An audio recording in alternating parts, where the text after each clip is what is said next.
سب اللہ پر اور اس کے فرشتوں پر اور اس کی کتابوں پر اور اس کے رسولوں پر لا نفرق بین احد من الرسل،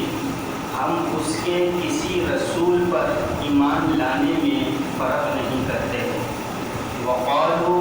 اور انہوں نے عرض کی، سمعنا واطعنا، اے ہمارے رب ہم نے سنا اور ہم نے مانا، غفرانک ربنا والیک المصیر، ہم پر تیری معافی ہو اور تیری ہی طرف پھرنا ہے۔ عزیزان گرامی، چند باتیں یاد رکھیں کہ آمن رسول، کہ اے رسول اس پر ایمان لایا جو اس کی طرف سے اس کی طرف نازل کیا گیا۔ اب اس کا مطلب کیا ہے؟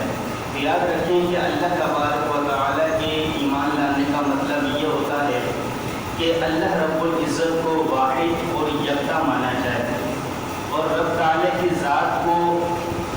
ہمیشہ سے ہے اور ہمیشہ رہے گی، اس طرح سے مانا جائے۔ اور اللہ تبارک و تعالیٰ نہ کھاتا ہے، نہ پیتا ہے، نہ سوتا ہے، اور ہمارے جو معاملات ہیں ان سے غافل نہیں ہوتا۔ اس انداز میں اللہ رب العزت پر ایمان لے کر آنا ہے، یہی مراد ہے یہاں پر۔ آگے فرمایا وَمَلَائِکَتِهِ، اور اس کے فرشتوں پر ایمان لائے۔ تو فرشتوں پر ایمان لانے کا مطلب یہ ہے کہ ان کے وجود کو تسلیم کیا جائے، اور یہ تسلیم کیا جائے اور یہ مانا جائے کہ فرشتے نوری مخلوق ہیں، وہ نہ کھاتے ہیں نہ پیتے ہیں، نہ ان میں توالد و تناسل ہوتا ہے، اور وہ اللہ رب العزت کے ہر احکام، ہر حکم کی فرما برداری کرتے ہیں، اور فرشتوں سے کوئی گناہ سرزد، کوئی خطا سرزد نہیں ہوتی۔ اس انداز سے فرشتوں پر ایمان لانے کا مطلب ہے۔ آگے فرمایا وَكُتُبِهِ، اور اس کی کتابوں پر ایمان لے کر آئے۔ تو کتابوں پر ایمان لانے کا مطلب یہ ہے کہ اللہ تبارک و تعالیٰ کی تمام کتابوں کو حق تسلیم کیا جائے، یعنی یہ مانا جائے کہ جس شکل میں اللہ رب العزت نے کتابوں کا نزول فرمایا، بعینہ انہیں سب کو حق اور تسلیم کیا جائے۔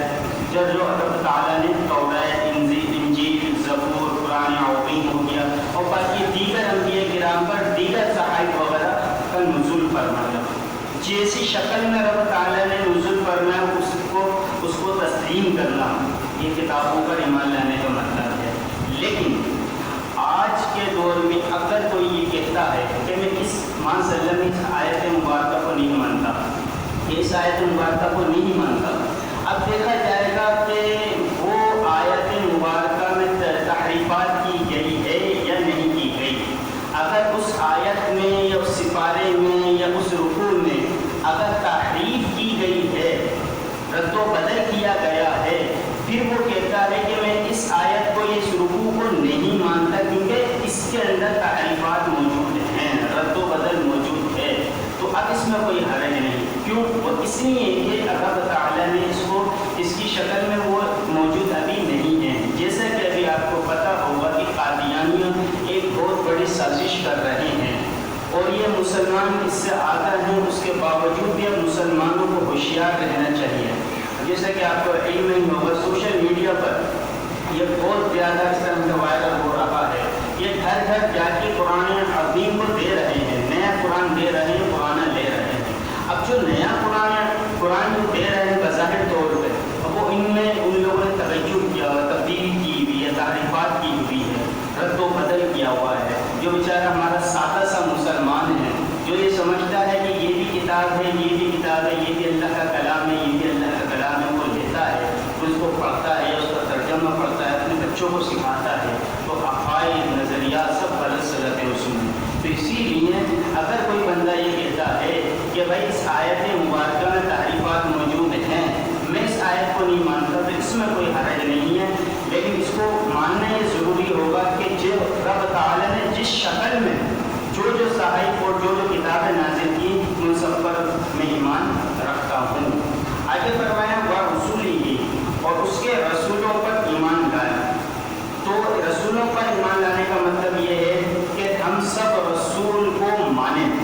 یہودیوں کی طرح نہیں کہ کچھ کو مانا اور کچھ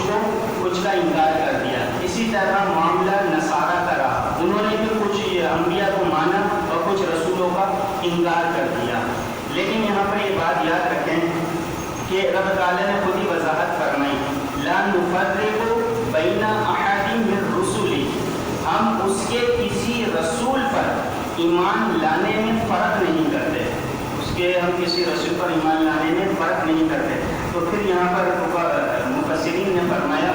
کہ بحیثیت نبی ہونے کی تمام نبی برابر ہیں، بحیثیت نبی ہونے کی، اور ہم سب کو تسلیم کرتے ہیں۔ بحیثیت وصف نبوت کے تمام نبی برابر ہیں، ہاں فضائل و کمالات کے اعتبار سے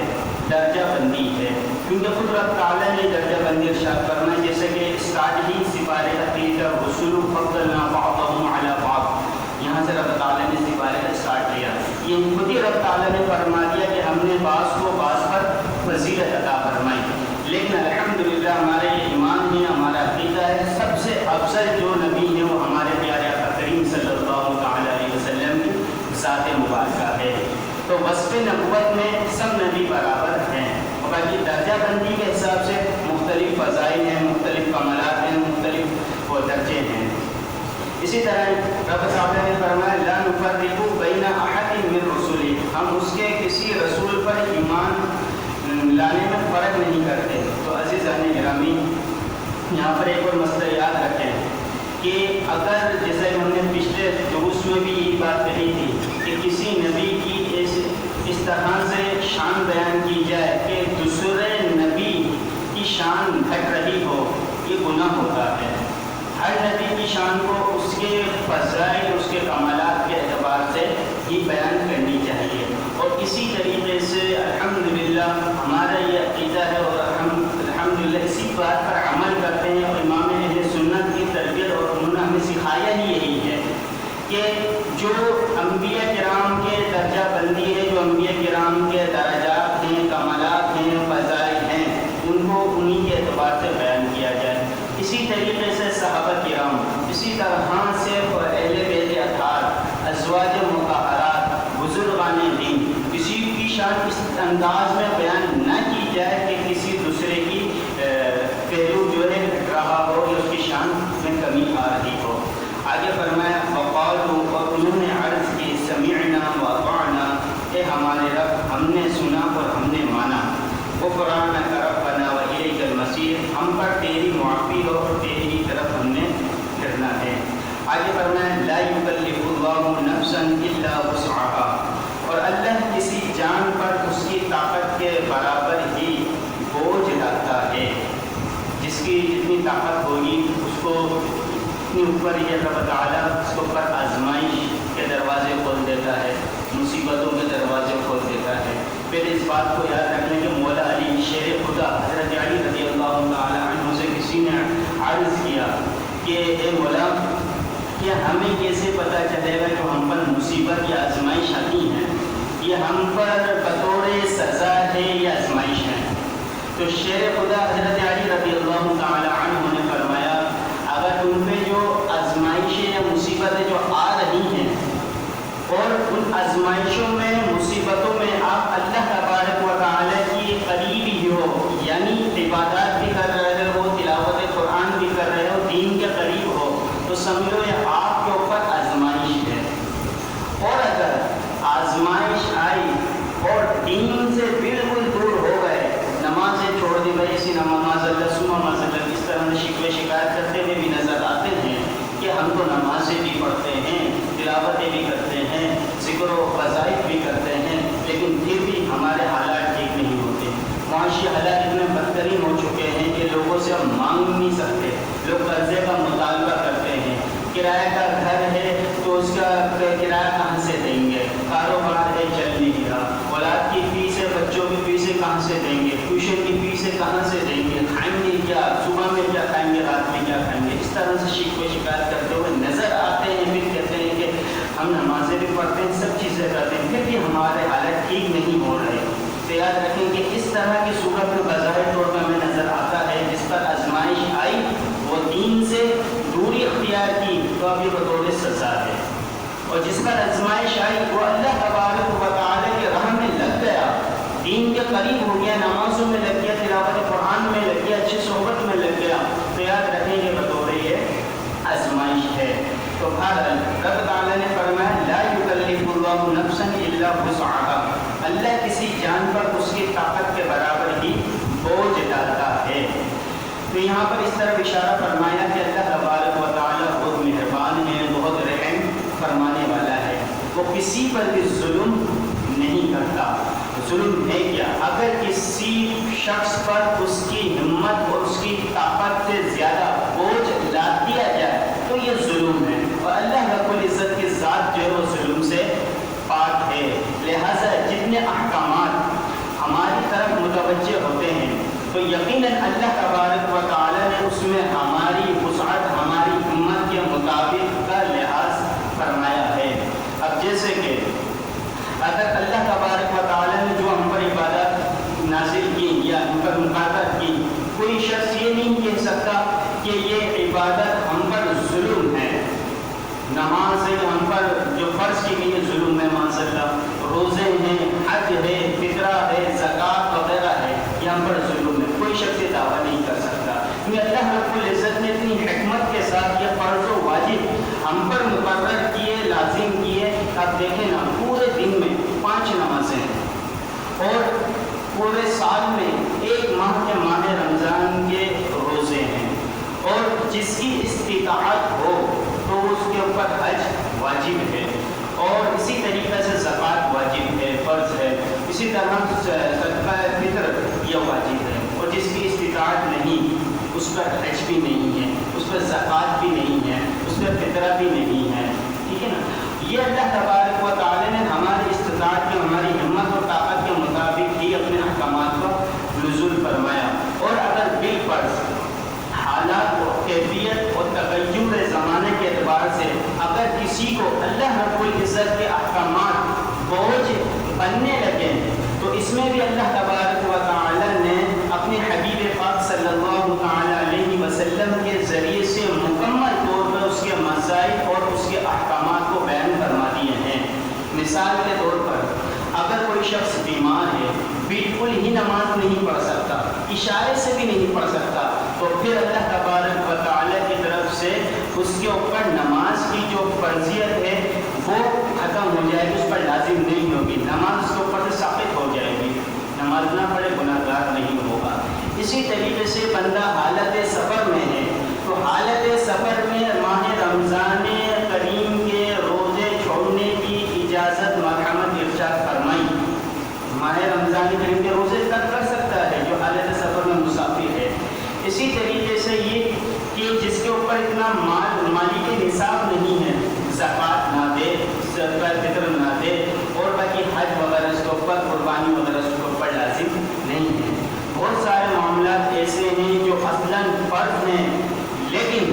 پھر حالات کے اعتبار سے ان میں تبدیلی آ جاتی ہے، اللہ رب العزت اس میں نرمی ارشاد فرما دیتا ہے۔ تو لہٰذا اگر دیکھا جائے تو عبادت میں جو رب تعالیٰ نے ہم پر مقرر کی ہے وہ ظلم نظر نہیں آتا، بلکہ اس میں اللہ تبارک و تعالیٰ کی رحمت نازل نظر آتی ہے۔ اب آپ ذرا برابر غور و فکر کریں انتظامی گرامی کہ اللہ رب العزت نے جو مرض میں مبتلا ہے اس کے اوپر بالفرض سوچیں کہ نماز پڑھنی ہی پڑھنی کچھ بھی ہو گیا، مرد بستر پر پڑا ہے آخری وقت ہے، لیکن نماز اگر ترک کرے گا تب بھی وہ گناہ گار ہوگا، ہم کیا کر لیتے، کچھ نہیں کر سکتے تھے۔ اسی طرح مسافر ہے، اس کے اوپر روزے فرض نہیں ہے، کوئی غریب ہے، نادار ہے، لاچار ہے، اس کے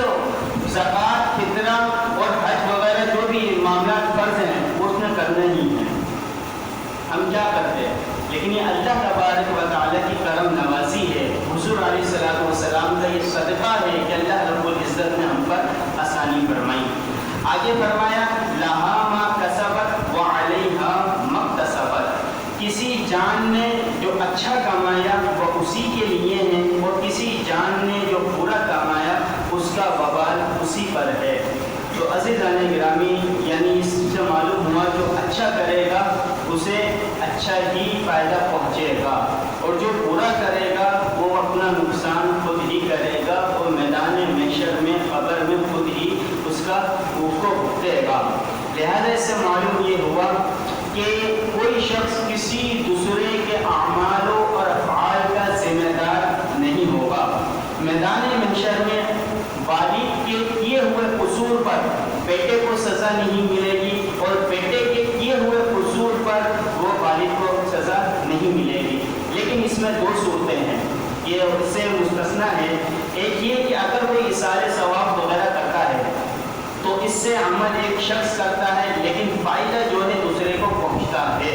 ہو جاتا ہے، چونکہ یہ حدیث کریمہ سے ثابت اور اس میں کوئی انکار کی گنجائش نہیں۔ اور اسی طرح دوسری صورت یہ ہو سکتی ہے کہ بعض اوقات ایک شخص کے گناہ دوسرے کی خطا کا وبال دوسرے پر پڑ جائے۔ یہ اس صورت میں ہوگا جب دوسرا شخص اس کے گناہ اس کے گناہ کے لحاظ سے اس کے ساتھ تعاون یا کسی کا سبب بنے۔ مثال کے طور پر والد نے بچے کی صحیح دینی تربیت نہیں کی یا بیٹی کی دینی تربیت صحیح نہیں کی، اور وہ بالغ ہو جانے کے بعد اس کی اولاد نافرمانی کرتے ہیں یا گناہ کرتے ہیں، تو اب اس کا وبال جو ہے، اس کی اولاد کا وبال جو ہے اس کے والد پر بھی پڑے گا۔ اسی طریقے سے اگر کوئی کسی کو گناہ کی راہ دکھاتا ہے یا کسی کو غلط مشورہ دیتا ہے یا اس کو برائی کی دعوت دیتا ہے، تو وہ شخص اس کی برائی کی دعوت کو قبول کر لیتا ہے، پھر وہ برائی کرتا ہے، بظاہر طور پہ جو مشورہ دینے والا ہے وہ تو گناہ نہیں کر رہا، لیکن اس کی دعوت قبول کرتے ہوئے دوسرا بندہ گناہ کر رہا ہے، تو اب یہ بھی اس کا وبال ہے، اس کے اوپر بھی آئے گا۔ اسی طرح نبی کریم صلی اللہ تعالی علیہ وسلم نے ارشاد فرمایا، اگر کوئی شخص کسی مقام پر موجود ہے اور وہاں گناہ ہو رہا ہے اور یہ دل میں اسے برا جان رہا ہے، تو یہ ایسا ہے جیسے وہاں وہ موجود ہی نہیں۔ اور اگر کسی مقام پر گناہ ہو رہا ہے، کوئی شخص وہاں پر موجود نہیں لیکن یہ اس گناہ کو پسند کرتا ہے، تو یہ ایسا ہی ہے جیسے اس مقام پر ہی موجود ہو۔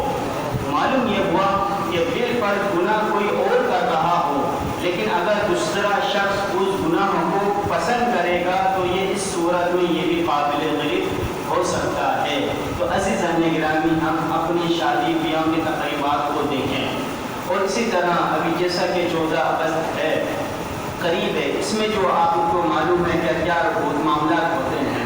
تو اس میں اگر ہم نے دیکھا جائے کہ ایک شخص کی شادی ہو رہی، اتنے ڈھول باجے اتنے سونگ بج رہے ہوتے ہیں کہ راتوں کی نیندیں حرام ہو جاتی ہیں، تو اس میں ہمیں خیال کرنا چاہیے، برا لازمی جاننا چاہیے۔ یہ نہیں کہ وہ لوگ بجا رہے ہیں وہ گناہ گار نہیں، ہم نے اپنے دل میں اس کو برا جاننا ہے، اگر برا نہیں جانا تو ہم بھی ان کے ساتھ گناہ میں شریک ہو جائیں گے، تو اسی لیے اس کو بھی یاد رکھنا ہمیں چاہیے۔ اسی طرح رب تعالیٰ نے فرمایا، ربنا لا تؤاخذنا ان نسینا او اخطأنا، اے ہمارے رب اگر ہم بھولیں یا خطا کریں تو ہماری غلط نہ فرمانا۔ عزیزان گرامی، اب یہاں سے اللہ تبارک و تعالیٰ نے ہمیں دعا مانگنے کا طریقہ اور دعا مانگنے کا ادب سکھایا ہے۔ اب یہ دیکھیں نا، فرمایا ربنا ولا تحمل علينا اسرا كما حملته على الذين من قبلنا، اے ہمارے رب اور ہم پر بھاری بوجھ نہ رکھ جیسا تو نے ہم سے پہلے لوگوں پر رکھا تھا۔ تو عزیزان گرامی، پچھلی قوموں میں بہت سخت احکامات ہیں، جیسا کہ مثال کے طور پہ انہیں صرف انہی مسجد میں نماز پڑھنے کی اجازت تھی جو ان کی مساجدیں تھیں، اور دوسرے مقام پر وہ نماز دوسری زمین پر نماز نہیں پڑھ سکتے تھے۔ اسی طرح ہمیں تیمم کی اجازت ہے، انہیں تیمم کی اجازت نہیں تھی۔ مال غنیمت سے وہ حصہ نہیں لے سکتے تھے، اور اسی طریقے سے اگر کسی کے کپڑے یا کھال پر کوئی نجاست لگ جاتی تو کپڑے کو کاٹتے، اگر کھال پہ نجاست لگتی تو کھال کو کاٹنا پڑتا تھا۔ ہمارے لیے تو کتنی آسانی ہے، کپڑا ناپاک ہو جائے کپڑے کو دھو لیا جائے، کاٹنے کی بھی ضرورت نہیں، اگر جسم پر لگ جائے تو جسم کو پاک کر لیا جائے، کاٹنے کی ضرورت نہیں، لیکن انہیں کاٹنا پڑتا تھا، اگر کھال پہ نجاست لگی تو کھال کاٹی جائے گی۔ اگر کوئی خطا کر بیٹھتا تو اس کے دروازے پر اللہ تبارک و تعالیٰ کی جانب سے وہ خطا بھی لکھ دی جاتی تھی اور اس کا کفارہ بھی لکھ دیا جاتا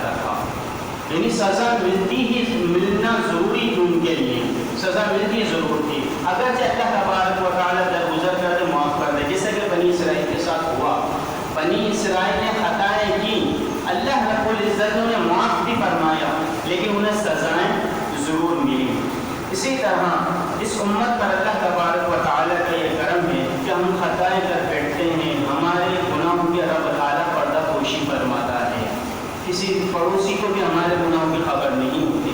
ہمارے ساتھیوں کو ہمارے گناہوں کی خبر نہیں ہوتی، ہم کیا کارنامے انجام کر کے آ رہے ہیں۔ تو عزیزان گرامی، یہ رب تعالیٰ کا بڑا کرم ہے امت مصطفیٰ صلی اللہ علیہ وسلم پر، ہمارے عیبوں پر، ہمارے گناہوں کو رب تعالیٰ نے چھپایا ہوا ہے۔ اگر پچھلی امتوں جیسا اگر ہمارا حال ہوتا، بالفرض ہمارے ماتھوں پہ ہمارے گناہ لکھے ہوئے ہوتے، ہمارے دروازوں کی چوکٹوں پہ گناہ لکھے ہوئے ہوتے، اس کے کفارے لکھے ہوئے ہوتے، تو عزیزان گرامی ہم کہاں جاتے؟ ہماری حالت کیا ہوتی؟ کہ جب یہ راز فاش ہو جاتا تو ہم کسی کو اپنا چہرہ دکھانے کے قابل نہیں رہتے، کہ ویسے بڑے صوفی صاحب بنتے ہیں، حاجی نمازی اور بنتے ہیں، لیکن کارنامے یہ ہیں کہ ان کی چوکٹ پہ کیا لکھا ہوا ہے۔ تو یہ رب تعالیٰ کا بڑا کرم ہے ہم گناہ گاروں پر، حضور کے صدقے سے اللہ تبارک و تعالیٰ نے ہمارے عیبوں پر، ہمارے گناہوں کو پردہ پوشی فرمائی ہوئی ہے۔ اور رب تعالیٰ سے یہی دعا ہے کہ اللہ تبارک و تعالیٰ دنیا میں بھی اور آخرت میں بھی، دونوں جہاں میں رب تعالیٰ ہمارے گناہوں کی پردہ پوشی فرمائے، ہمارے عیبوں پر پردہ پوشی فرمائے، اور ہمارے گناہوں کو نیکیوں میں تبدیل فرمائے۔ دنیا کی اور آخرت کی رب تعالیٰ ذلت اور رسوائی اور بدنامی سے رب تعالیٰ ہماری حفاظت فرمائے۔ آگے رب تعالیٰ نے فرمایا ربنا ولا تحمل علینا اسرا کما حملته علی الذین من قبلنا، یا اللہ اے ہمارے رب تو ہم پر اتنا بوجھ نہ ڈال جیسا تو نے پہلی قوموں پر ڈالا تھا۔ تو عزیزان گرامی، پردہ پوشی فرمائی حضور کے صدقے سے، مال غنیمت کا حصہ یہ امت لے سکتی ہے حضور کے صدقے سے۔ اسی طرح پوری زمین کو ہمارے لیے مسجد بنا دیا گیا، پوری زمین میں جہاں دل چاہے بندہ نماز ادا کر سکتا ہے۔ اسی طرح مسجد یہ رب تعالیٰ نے کرم نوازی فرمائی، اگر ہم میں کوئی گناہ کر بیٹھے بھی بالفرض تو اللہ تبارک و تعالیٰ ہمارے دروازوں کی چوکٹوں پر اور اس کا گناہ کا کفارہ ہم پر نازل نہیں فرماتا۔ تو اسی طریقے سے پہلے جو تھا، پہلے قوموں پر جو کسی کو قتل کر دیا کرتا تھا تو اس کے بدلے میں اس کو قتل ہی کرنا پڑتا تھا، لیکن ہماری شریعت میں کیا، ہماری شریعت میں قصاص کا معاملہ ہے، اور اس میں بھی اتنی تخفیف کر دی کہ اگر ورثہ راضی ہو جائے، قاتل بھی راضی ہو جائے، تو پھر پوری قصاص کے بجائے صلح یا معافی والا معاملہ ہے۔ یہ تو ہم نے پچھلے دروس میں قصاص کے بارے میں احکامات بتائے، صلح کر لی جائے، معافی والا معاملہ کر لیا جائے، قتل کرنے کی بھی ضرورت نہیں۔ اس سارے نبی پاک صلی اللہ تعالیٰ علیہ وسلم کا صدقہ ہے۔ آگے فرمایا ربنا ولا تحملنا ما لا طاقت لنا به، اے ہمارے رب اور ہم پر وہ بوجھ نہ ڈال جس کی ہمیں طاقت نہیں، واعف عنا اور ہمیں معاف فرما دے، واغفر لنا اور ہمیں بخش دے، وارحمنا اور ہم پر مہربانی فرما، رحم فرما، انت مولانا تو ہمارا مالک ہے، فانصرنا علی القوم الکافرین بس کافر قوم کے مقابلے میں ہماری مدد فرما۔ عزیزان گرامی، الحمدللہ آج سورہ بقرہ کا اختتام ہو گیا۔ تو یاد رکھیں کہ یہ جو دعا ہے نا، کوشش کریں کہ ہر بندے کو یہ آخری کی دعا آیتیں یاد ہونی چاہیے۔ کیونکہ سورہ آل عمران شروع ہوگی تو انشاءاللہ اگلے درس میں سورہ آل عمران کے چند فضائل ذکر کریں گے۔ سورہ بقرہ کی دو آیت مبارکہ ایک جادو، اثرات، آصف، ناپاک جنات، نظر بد، اس طرح کی جو معاملات بندے کو ہوتے ہیں، جو بچے چونکتے ہیں، ڈرتے ہیں، رات میں سوتے سوتے اٹھ جاتے ہیں، خوف زدہ ہو جاتے ہیں، سورہ بقرہ کی آخری کی دو آیت مبارکہ پڑھ کر بچوں پہ دم کر دیا جائے۔ اسی طریقے سے سورہ اخلاص، سورہ فلق، سورہ ناس، کسی کے پاس جانے کی ضرورت نہیں، یہ پڑھ کر دم کر دیا جائے۔